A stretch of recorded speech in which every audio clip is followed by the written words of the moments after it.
Notre ambition est de réduire nos émissions de CO2 de 70% entre 2007 et 2020. C'est un objectif très ambitieux qui requiert d'optimiser la consommation énergétique dans tous les domaines d'activité.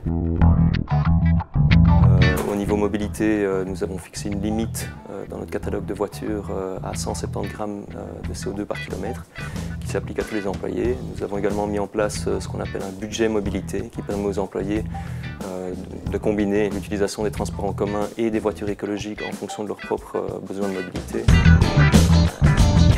Wat we gedaan hebben dan is een actief groenbeleid gaan voeren. We hebben een systeem ingevoerd van bolus-malus, waarbij dat iemand die een groen voertuig neemt met een lage emissie en een laag verbruik een financieel voordeel heeft en eigenlijk meer wagen kan krijgen voor het wagenbudget dat hij ter beschikking heeft. Er is een eco-driving programma gestart. Er zijn ook initiatieven op het gebied van elektrische voertuigen. En tant qu'entreprise fournisseur de solutions de télécom, nous estimons que nous avons un rôle important à jouer pour aider nos clients et donc le reste de la société finalement à optimiser leur consommation énergétique et réduire leurs émissions de CO2. Je pense notamment à la vidéoconférence, le télétravail. Et donc nous veillons également à encourager nos employés à utiliser ces mêmes technologies en interne.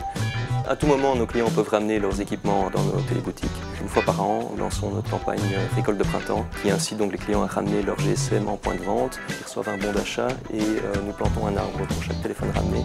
Ça nous a permis cette année de récolter en un peu plus d'un mois près de 15 000 téléphones et donc de planter une forêt de 15 000 arbres ici en Belgique.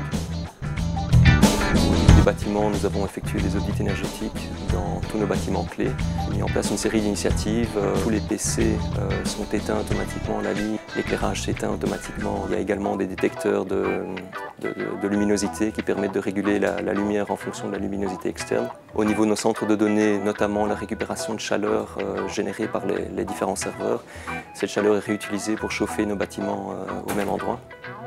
Et au niveau de nos réseaux de télécommunications, nous sommes pour le moment en train de remplacer l'ensemble de nos équipements mobiles, ce qui devrait nous permettre d'économiser 25% d'énergie.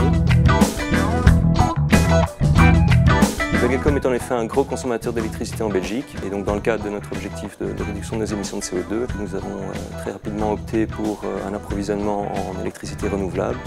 Donc aujourd'hui, l'entièreté de l'électricité que nous consommons provient de sources renouvelables. Alors si on va atteindre notre objectif, ça je ne pourrais pas encore le confirmer aujourd'hui, je pense que tout est en place en tout cas pour y arriver.